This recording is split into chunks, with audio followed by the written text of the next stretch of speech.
Aloha nui loa, one more time. So we're talking about today, our theme for this year is living our spiritual values, and our theme for this month is the evolution of new thought being the overarching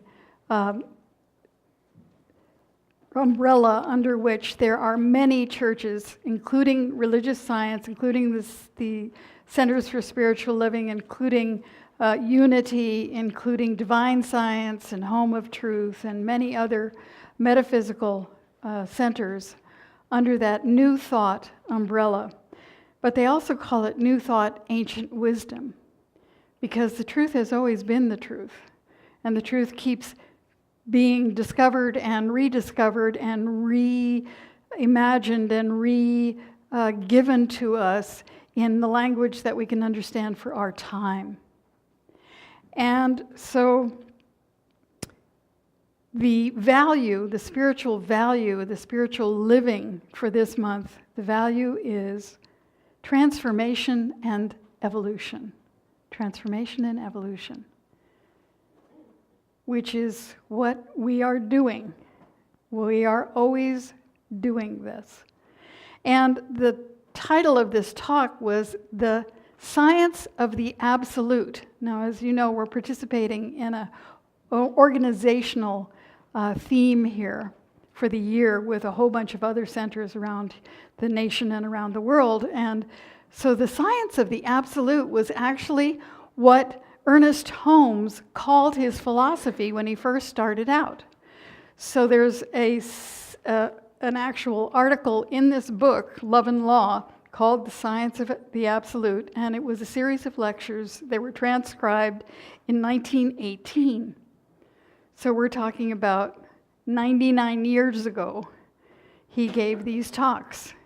And he talked about the nature of God and the nature of human beings as he had come to understand it. Now, of course, being a person raised in the United States, up in New England, he was a Christian, started out as a Christian. So he was immersed in the Bible, as most people were. You know, if you had one book in the house, it was the Bible. And so he studied the Bible, but then he went on to other Bibles. He studied the Upanishads. He studied the Bhagavad Gita. He studied the Vedas. He studied the Sutras. He studied all of these other Bibles from all of these other religions and found what he called the golden thread of truth. In other words, they all had these same underlying principles that got covered up by a bunch of dogma and cultural stuff. But the underlying truth remained the same. And so that's what he went for. He said, this is what I've discovered in my search. And what he said was, he said the nature of God and the nature of the human being is the same. He said one is the macrocosm, one is the microcosm. One is the big thing, one is the part of it, but still containing all of it. So it's like the ocean.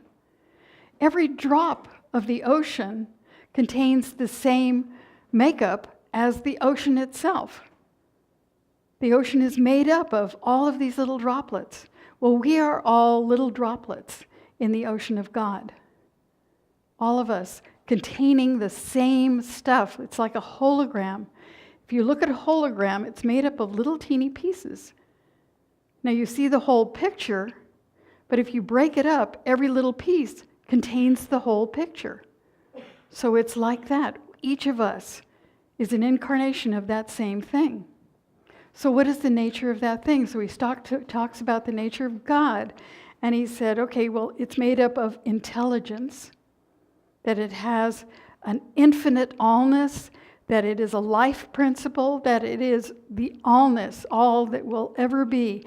So that circle that you see, this is called the teaching symbol. This little thing up on the wall is called the teaching symbol. That circle represents the allness of God, never ending, everywhere. The other part of it is called substance. And substance is this stuff that everything is made out of. Everything is made out of God. because there's nothing else it could be made of. So one of the parts of God is this malleable plastic substance that we all participate in creating. So Spirits has an idea. It says, planet, and boom, there's a planet. Spirit doesn't have anything in the way of that. It doesn't say, I wonder if I could create a planet. Do you think that's a possibility? It doesn't think about things like that. It just says, planet, boom, there it is. There it is. You've seen those pictures from the Hubble telescope of those dust clouds spitting stars into space. It's the nature of God. Just creating, expanding. The universe is ever expanding and evolving. And, of course, the other part of it is form. So the substance is still in the invisible. But when it's manifest, it becomes form. But the idea goes into the substance, and the substance, being plastic, forms itself around the idea and brings itself into form. So that's the nature of God. And of course, we being made in the likeness of God, as it says in the Bible, we're made in the image and the likeness of God. So we also have 3 phases to our individuality. And for us, the first one, he says, is the body, the physical, the brain, matter, objective life. That's the first part. Second part is the subjective mind, the subconscious. And we have no idea how much that subconscious is running us all the time. We picture it like an iceberg. We have this conscious life that's above the surface, and then there's this enormous part under the surface that is our subconscious or subjective, that is in there containing all the beliefs that our family ever gave us, that our school ever gave us, that our culture ever gave us, and that the human race ever gave us. In that subconscious, it's all in there. All of it. So we have this subjective mind that is also receptive. It takes our thought, runs it through the belief machine, and spits something out that may or may not look like what we thought. So, and then we have our spirit, our superconsciousness, our consciousness that comes up with ideas, the volition, that which is active in our lives. So we reason both subjectively, we reason, deductively and inductively in the big mind, in the conscious mind. But the subjective mind reasons only deductively. In other words, it just says, whatever you want, that's it. It doesn't question you. It doesn't say, I don't know if that's the right thing. It just says, boom, here you go. So everything starts with a thought. Everything in the universe starts with a thought. Whether our thought or the thought of God or the thought of the collective consciousness. And everything that we see in form is an effect. It's not a cause, it's an effect. If we want to go to cause, we have to go to thought. So everything that we're seeing in the world right now is the result of what we were thinking before. So if we don't like what we're seeing now, we have to change our thinking. We have to change our thought process, our thought patterns, everything. We have to look in and question our assumptions, our beliefs, everything we think we know. There was even an article in the New York Times. When I was on vacation, I actually had time to read the New York Times. And so there was an article in there, and it was called The Secret to Success. And it was talking about businesses where they came up against obstacles. And what did they do when they came up against the obstacle? And the thing that they did was they went within. And they said, what's going on here? What do I really believe about this? He talks about a restaurant, and this guy had a noodle shop. And he was making these noodles, and he was working his butt off, and he was working these long days and everything, and he was just, nobody was coming, and he didn't know how to do it. And he was like, I know that this is a happening thing, so why isn't it happening? So he went back and questioned all of his assumptions and thought about what he was believing about his business and everything. And so he got his staff together, and they all said, let's just go out and go to the markets and buy what we want to eat. And we'll just go and make stuff that we would like to eat.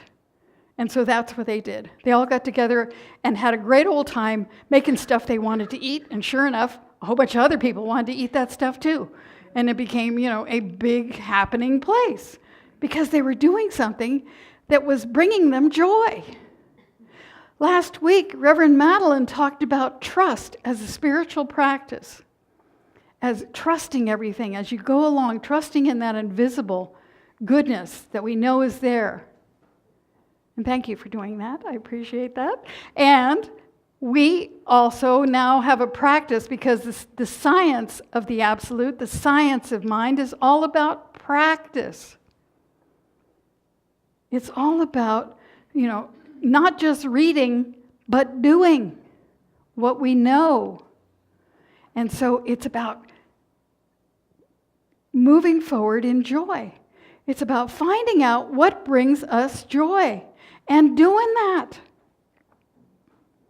But it also is about not necessarily taking on what the world says is the truth about something. So there was a story on This American Life yesterday. You may have heard it. It was about a young woman by the name of Lulu Wang who found out her great aunt called the family from China and said, your grandmother has been diagnosed with stage 4 lung cancer. She's given 3 months to live. So, and the aunt said, and I'm not telling her. She said, I actually took the report from the medical staff and I whited it out and I put in something medical sounding and innocuous and gave that to her and she took it. And so it was like, fine, okay, I'm fine. And so we want everybody to come and see her, but nobody should tell her that why they're coming to see her. So how are we going to do this? Well, they said, well, her youngest son, who lived in Japan, had been married in Japan, but they were going to have a wedding in China. So they decided to move it up. Instead of next year, it's going to be in 2 weeks. So, boom, everybody makes arrangements. Everybody goes to China. And here's Lulu. She's thinking, Grandma needs to know that she's dying. She might have something that she needs to do. And so she talks to a cousin who's also taking care of her grandmother in China, and she said, I think we should tell her that she's dying because maybe there's something she needs to take care of. And her cousin said, no, there's nothing she needs to take care of. She's good. So it was like, okay. And everybody came to her and said, don't say anything. So her grandma was so happy to see her because she had lived with her grandma when she was a little girl. So she was very happy to see her, and it took everything she had not to break down. And the thing is, at a Chinese wedding, everybody has to be happy. No crying at Chinese weddings. So everybody's trying to bolster each other up, except that the uncle starts talking about the married couple. He's giving his toast, and he talks about he hopes that the next time they come, they'll bring children, and how wonderful it is to have a good mother, and how good his mother was. And pretty soon he's like sobbing, and his mother, is over there, and she's crying too. But it was sort of like he was just appreciating his love for his mother. So he sort of got away with that one. But anyway, so they had this whole celebration. So she goes back to America, and she starts Skyping her grandmother every day, saying hi and how you doing, blah, blah, blah, blah, blah. 3 months goes by. She starts Skyping her every week instead of every day. And then she's Skyping her once a month because it's been 3 years. She actually went back to the doctor again. Not the following year, she decided to skip her annual exam. The following year, she went again. The doctor again gave her the diagnosis, gave her sister. They don't give the person directly bad news. The doctor does not give bad news directly. They give it to the family. Family gets to give you the bad news. So they told the family. Her sister said, I lost the report. And Grandma said, okay. So Grandma's still going strong. No one told her that she was dying. What do we believe? In the Chinese culture, this is something called chengxi. Chengxi. And chengxi means that you take a distressing situation and wash it away with joy. You take a distressing situation, you wash away misfortune with joy. So that's where the ancient practice comes in. You see, this is an old practice. Chinese culture has been around for thousands of years. They practice this thing of joy overcoming misfortune. So joy is a spiritual practice, and it's not something we have to create or invent. It's in us. What is our joy? So in Hawaii, the first morning we were there, when you make the transition to Hawaii, you wake up early in the morning. So we were up at dawn, and we were sitting having coffee on our little porch looking out at the ocean. And all of a sudden, in the distance, there was a whale. And the whale jumped. And then it jumped. And then it jumped again. And then it jumped again. 5 times this whale jumped up, and we were like, whoa, whoa, ah! It was like, and it was like pure joy incarnate. It was like pure joy incarnate, being able to see this huge beast throwing itself up into the air. Excuse me. It was amazing. It was beautiful. And then later in the week, we went on a catamaran trip out on the Nepali coast. And we saw whales, because they're over there having their babies now. And this one whale mama came up, and she was carrying the baby on her nose because the baby was so new that it didn't know how to breathe yet. And so mom was lifting it up so it could breathe, and then diving and then lifting it up so it could breathe. And we also saw flying fish and spinner dolphins and turtles and wild chickens. On Kauai, they got wild chickens everywhere. And doves, we were feeding doves on our little porch there. All of these creatures that were just beautiful and there. And just celebrating life. Celebrating wearing shorts and flip-flops. Aren't you going to be happy to be doing that again soon? Yes, because it was like, turtlenecks, please. I'm done with the turtlenecks. So it was beautiful, and it just made me realize that joy is the practice that I want to have. Finding that joy, experiencing that joy. And sometimes I have to figure that out. It's sort of like, when do I experience joy? Well, I experienced joy with that whale jumping up and down, for sure. And on that catamaran, oh yeah. And so just looking at the ocean was very joyful. So I'm seeing that I need to get out into nature more, because that's a source of joy and connection with the allness that is, in its form that's not quite so malleable as ours. The thing that I love about religious science is that it isn't that it separates human from the divine. It doesn't separate matter from spirit. Everything is imbued with spirit. Everything is filled with spirit.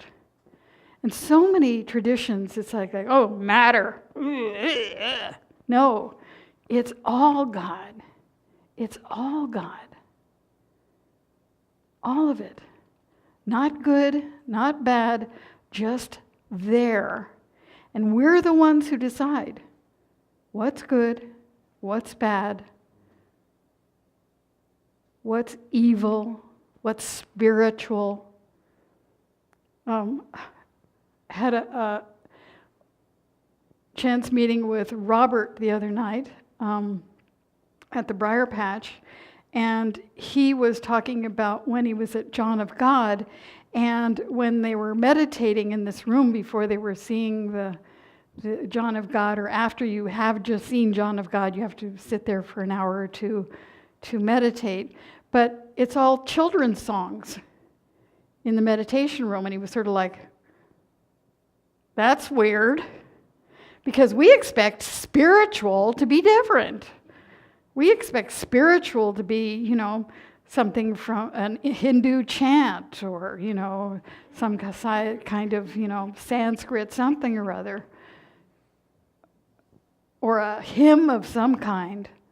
No, they could be singing Ring Around the Rosie. What's spiritual and what isn't? Holmes says life is infinite. Form isn't, but life is. And we are that life. We are that infinite life. That infinite life is present within us. We have to remember that. And we not only remember it for ourselves, we remember it for each other. We look for that presence of the infinite in one another.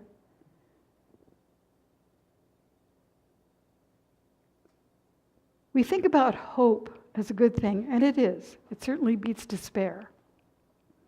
But hope has a little element of doubt in it.